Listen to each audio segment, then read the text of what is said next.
Welcome to EduAlarm. Today we are going to start chapter number 4, that is Air, for class 7th NCERT. So let's begin with the chapter. The things we are going to discuss in this chapter are about air, the definition of air we'll learn. Then comes the atmosphere. Atmosphere basically क्या है और वो क्या role play करता है हमारे लिए, that thing we are going to learn. And also the composition of air. Air किस चीज़ से बना हुआ है, that we are going to study with a brief diagram. Then structure of atmosphere also we are going to discuss कि जो structure है atmosphere का उसमें जो 5 लेयर्स है, that is exosphere, thermosphere, mesosphere, stratosphere and troposphere. This 5 things we are going to discuss. इसकी कितनी height होती है, इसमें कौन से गैसेस होते हैं, and all those things we are going to discuss in this particular thing. And then comes the weather and the climate. ये दोनों चीज़ें का बीच में एक थिन लाइन गैप है, जो डिफरेंस है, that we are going to study over here in next video. After this the part 2 will come. उसमें हम क्या कवर करने वाले हैं, दैट इज़ टेम्परेचर. टेम्परेचर कैसे वी कैन से कैसे राइज होता है, कैसे फॉल होता है, कैसे डिफरेंस आता है और कैसे बनता है, basically that we the things that we are going to study in this. Then comes the wind. Wind का फॉर्मेशन क्या होता है, एयर कैसे मूव करती है from which pressure to which pressure. Then comes pressure also, वो भी हम पढ़ने वाले, हाई प्रेशर से लो प्रेशर में एयर कैसे जाता है, that things. Then comes cyclone. Cyclone का फॉर्मेशन, साइक्लोन क्यों एंटी क्लॉकवाइज घूमता है, that thing. And rainfall, rainfall का पूरा जो सिस्टम है, that things we are going to discuss. This all 4 things we will discuss in part 2 of this series. So let's begin with the part 1 first. Earth के आजू बाजू क्या है, earth के आजू बाजू एक बड़ा सा ब्लैंकेट है of air called atmosphere. This is the definition of atmosphere. Earth के आजू बाजू, पूरे अर्थ के आजू बाजू एक बड़ा सा ब्लैंकेट ऑफ एयर है. This blanket of air is known as atmosphere. All living beings on earth depend on the atmosphere for the survival. अब हम बोलते हैं कि मून के ऊपर कोई एटमॉस्फेयर नहीं है, मार्स के ऊपर कोई एटमॉस्फेयर नहीं है. Yes, it is correct, because वहाँ पे एयर ही नहीं है, तो एटमॉस्फेयर कहाँ से बनेगा. बिकॉज अर्थ के आजू बाजू एक अर्थ में लिवेबल एटमॉस्फेयर है. वो किस वजह से है, बिकॉज जो अर्थ का जो पूरा लेयर है आजू बाजू का, that is wholly covered by a huge blanket of air. Air से पूरा कवर्ड है, इस वजह से लाइफ यहाँ पे पॉसिबल है अर्थ के ऊपर. Correct. The harmful effect of rays, right. Harmful effect of sun rays जो अर्थ के ऊपर आते हैं, उससे भी ये जो पूरा एटमॉस्फेयर ये है, ये हमको बचाता है. कैसे बचाता है, ओजोन लेयर है, जो ये लेयर्स हम पढ़ने वाले हैं 5, उसमें कहीं ना कहीं एक ओजोन लेयर करके भी एक लेयर आता है, जो हम आगे और पढ़ेंगे तब आएगा. तो वो क्या करता है, जो हार्मफुल रेज होता है सन का, बेसिकली आप देखने जाओ तो सन के आजू बाजू कोई जा ही नहीं सकता, बिकॉज उसका जो वी कैन से हीट है वो इतना ज़्यादा है और वो इतना ज़्यादा हार्म करता है कि कैंसर और वो सब कुछ हमें इसीलिए होता है. जो ओजोन लेयर है वो हमको प्रोटेक्ट करता है. लेकिन आजकल क्यों कैंसर और ये सब हो रहा है, बिकॉज जो ओजोन लेयर है उसमें डिप्लीशन हो गया, उसमें एक होल हो गया है. उस वजह से जो सन का जो रेज है वो डायरेक्टली यहाँ पे पहुँच पा रहे, लेकिन इतने नहीं पहुँच पा रहे, because ozone layer is still there is only one single hole in that. So उसकी वजह से ये सारी चीज़ें हमको हो रही है. अब कंपोजिशन ऑफ एटमॉस्फेयर देखें तो एटमॉस्फेयर किस किस चीज़ से बना हुआ है. This is the diagram. कौन सी चीज़ से बना हुआ है, 78% नाइट्रोजन है. एटमॉस्फेयर में 78% नाइट्रोजन है, उसमें 21% ऑक्सीजन भी है हमारे पास. 71% we have nitrogen in our atmosphere और 21% we have oxygen that we breathe. We say हमको ऑक्सीजन चाहिए सांस लेने के लिए, लेकिन जो एयर है उसमें नाइट्रोजन भी है, साथ साथ में ऑक्सीजन भी है, आर्गन भी है और कार्बन डाइऑक्साइड भी 0.03% है. देन अदर गैसेस भी है इसमें, सच एज कोई और भी चीज़ है इसमें, क्या है, टाइनी डस्ट पार्टिकल्स भी है. और जो carbon dioxide, helium, argon and hydrogen are found in lesser quantities. ये सारी चीज़ें हमको देखने को मिलती है, लेकिन बहुत कम मात्रा में देखने को मिलती है as compared to nitrogen. Then comes the oxygen, then carbon dioxide, argon, helium और ये सारी चीज़ें जो बहुत कम क्वांटिटी में हमको देखने को मिलती है अपने एयर में।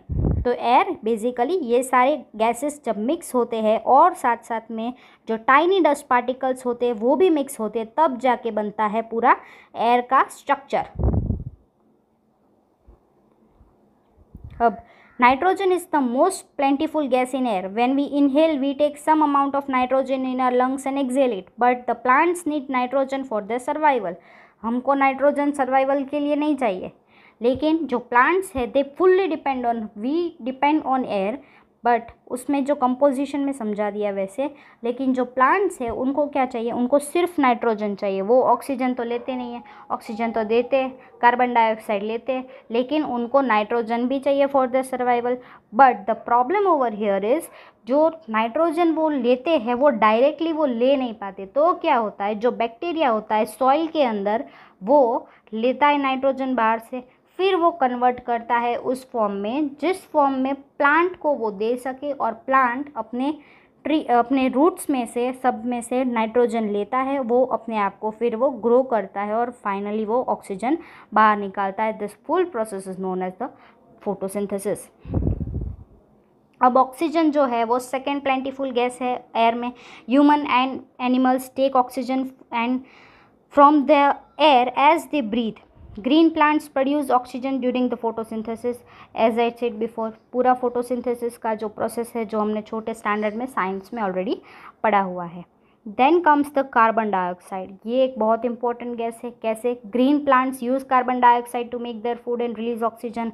अगर कार्बन डाइऑक्साइड हम लोग नहीं निकालेंगे तो क्या होगा, एक्सेल नहीं करेंगे कार्बन डाइऑक्साइड तो क्या होगा, ग्रीन प्लांट्स जो है वो ऑक्सीजन नहीं दे पाएंगे, बिकॉज जो पूरा फोटोसिंथेसिस है वो इसी के ऊपर बेस्ड है।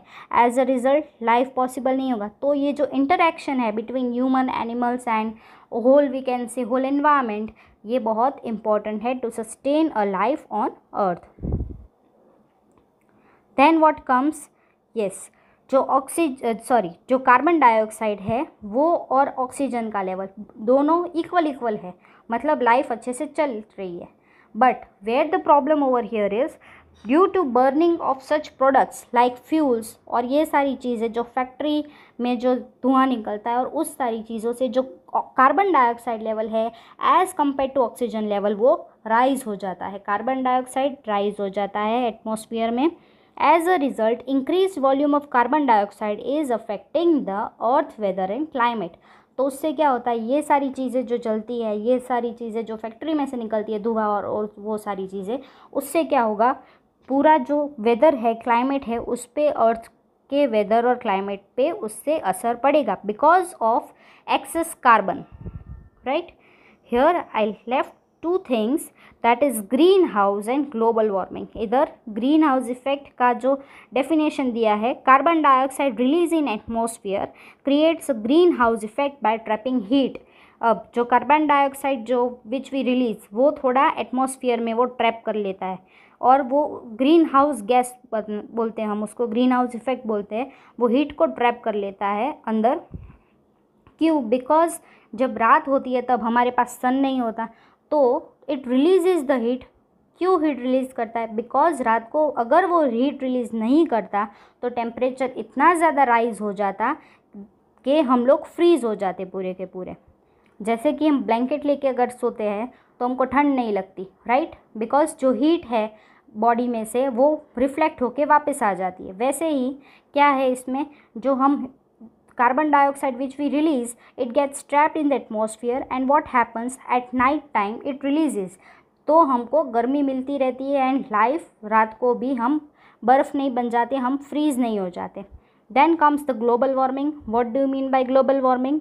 एटमॉस्फेयर में जो इंक्रीज़ हो रहा है amount of we can say carbon dioxide और दूसरे सारे गैसेस, और जिससे ये सब कुछ इम्बैलेंस हो रहा है, ये सारी चीज़ें, this all thing is known as global warming. अब जो लोग जाते हैं स्पेस में, राइट, वो लोग क्यों पहनते हैं, उनका जो पूरा अलग से सूट होता है वो क्यों पहनते हैं? बिकॉज जो प्रेशर होता है वहाँ का, उससे द पॉसिबिलिटी आर जो ब्लड वेसल्स होते हैं एस्ट्रोनॉट्स के वो फट जाने के पॉसिबिलिटी ज़्यादा होते हैं, इस वजह से, क्योंकि वहाँ पे एटमॉस्फेयर तो है नहीं। मून के ऊपर लोग जाते हैं तो वहाँ पे एटमॉस्फेयर थोड़ी है, एयर थोड़ी है, नो इट्स नॉट देयर। तो क्या होता है, उन लोगों को एक स्पेशल डिज़ाइन सूट पहनना पड़ता है वहाँ पे, आपने देखा होगा पिक्चर्स में, ऐसे पिक्स में, सारी चीज़ों में। They need to wear that because उसमें एयर होता है, फुला फुला लगता है, दैट इज़ एयर, उसमें एयर होता है और उससे उनका जो ब्लड वेसल्स होता है वो फटने नहीं देता उनको, लाइफ वहाँ पे भी वो लोग रह सकते हैं। इसकी वजह से ऐसे स्पेशली डिज़ाइन सूट्स बनाए जाते हैं।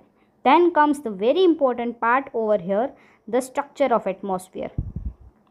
अब एटमॉस्फेयर बना कैसे है, तो you can see this layers, troposphere, then comes stratosphere, then comes mesosphere, then comes thermosphere, और जो सबसे ऊपर है that is known as the exosphere. ज़मीन से देखें तो 13 किलोमीटर्स तक जो थिन लेयर है that is troposphere, and this is very important layer for the atmosphere. 13 kilometre का है ये जो ट्रोपोस्फियर है, दिस इज़ 13 किलोमीटर, राइट। और उसकी जो हाइट है that as I told before 13 kilometre है।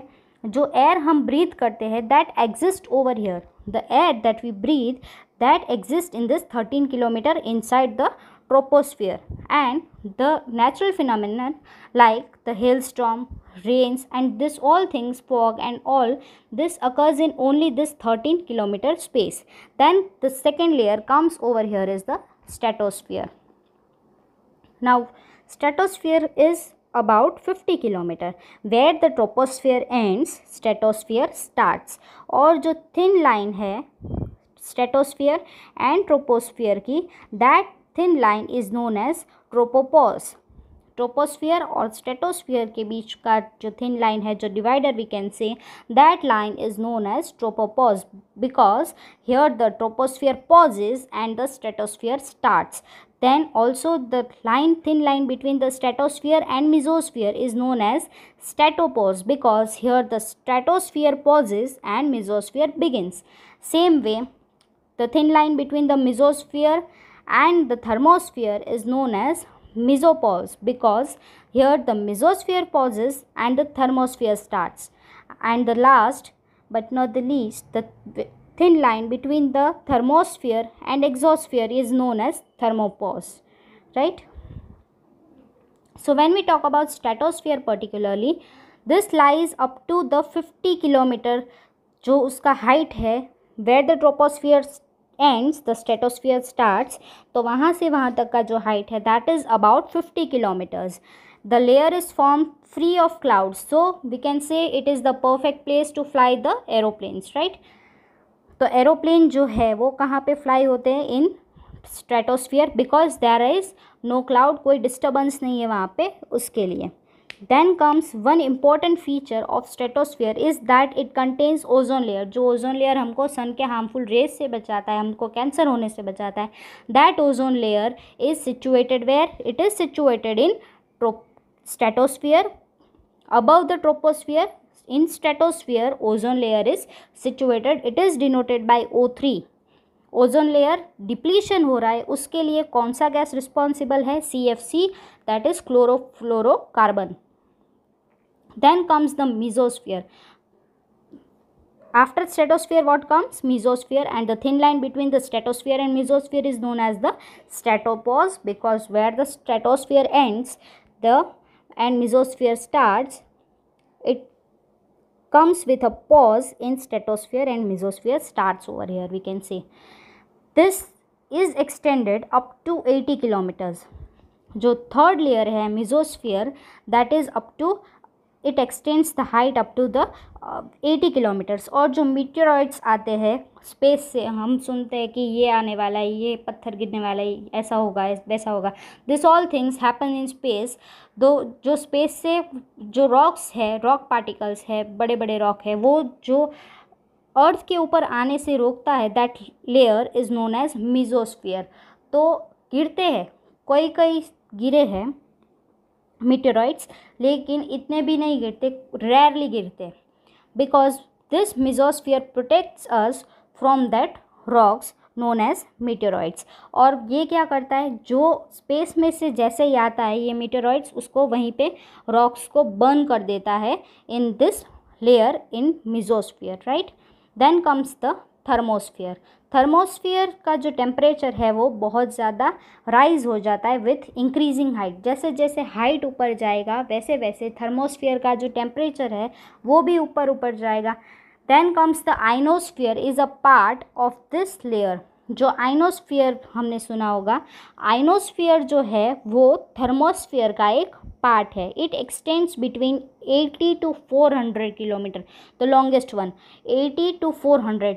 The smallest one कौन सा था, troposphere. It was only of 13 kilometers. Then came the stratosphere. It was of 50 kilometers. Then came the mesosphere जहाँ पे rocks जल जाते. That comes where meteoroids we can say जल जाते. That is of 80 kilometer. Then thermosphere जो सबसे बड़ा है, that is 80 to 400 किलोमीटर. और इसमें क्या लोकेटेड है, ionosphere is located in this. और यहाँ का जो स्पेशल कैरेक्टरिस्टिक क्या है कि जो टेम्परेचर है यहाँ का वो एकदम जल्दी से बढ़ भी जाता है. एज हाइट गोस, हाइट जैसे जैसे आप ऊपर जाओगे तो टेम्परेचर बढ़ जाएगा. This layer helps in radio transmission. जो रेडियो ट्रांसमिशन होता है, so this thermosphere plays a very important role over here. In fact, radio waves transmitted from earth is reflected back to the earth by this layer. जो radio waves earth से जाते हैं वो वापस आ जाते हैं इस लेयर से. Then comes the exosphere, the last one. The uppermost layer of the atmosphere is known as exosphere. The topmost layer of atmosphere is known as exosphere. This layer has very thin light gases like helium, because वो सबसे ऊपर है तो उसमें light gases रहेंगे. कौन कौन से light gases like helium, hydrogen, ये सारे gases float into the space from here. यहाँ से space चालू हो जाएगा. Helium, hydrogen and those all gases are seen over here. The weather and climate. Now there is very thin line difference between both of this thing, that is the weather and the climate. तो कौन सा difference है वो देखेंगे. तो जो short term होता है दैट इज़ वेदर, एंड जो लॉन्ग टर्म होता है that is climate. You can remember the things like this. Short term होता है दैट इज़ वेदर, एंड जो लॉन्ग टर्म होता है that is climate. Weather is a condition of the outside air or atmosphere at a particular time and place. जो short term होता है weather basically you can remember like keyword I am giving over here, short term. Weather क्या होता है, एक जगह का होता है, वो वैसा दूसरी जगह का नहीं होता. जैसे कि I am taking such example like आज का जो है वो वैसा कल का नहीं होगा. कल बारिश आएगी या कल बोल सकते कल बहुत सनी डे होगा. वैसे वेदर चेंज होता रहता है. लेकिन जो क्लाइमेट है, जहाँ पे आइस कैप्स है, जहाँ पे डेजर्ट है, वहाँ का जो क्लाइमेट है वो ईयर्स से वही क्लाइमेट है और आगे भी वही रहेगा. और उसको चेंज होने में वेरी वेरी लॉन्ग टाइम लगता है. और जो एलिमेंट्स होते हैं that is for weather, they are air temperature, air pressure, humidity, precipitation, clouds and fog and winds. This all are the elements of weather, right? So we'll continue with all the rest topics such as climate, air pressure and those all things. Wind, about cyclonic currents also we'll study. Then low pressure to high pressure, the pressure we are going to study, and we will also discuss moisture. And lastly we are going to discuss the question answers of this chapter in the part 2 of this series. So please stay connected to us. Please subscribe our channel and please hit a like button if you like the video, if you found it informative, and if you didn't like the video you can also dislike the video. Thank you so much.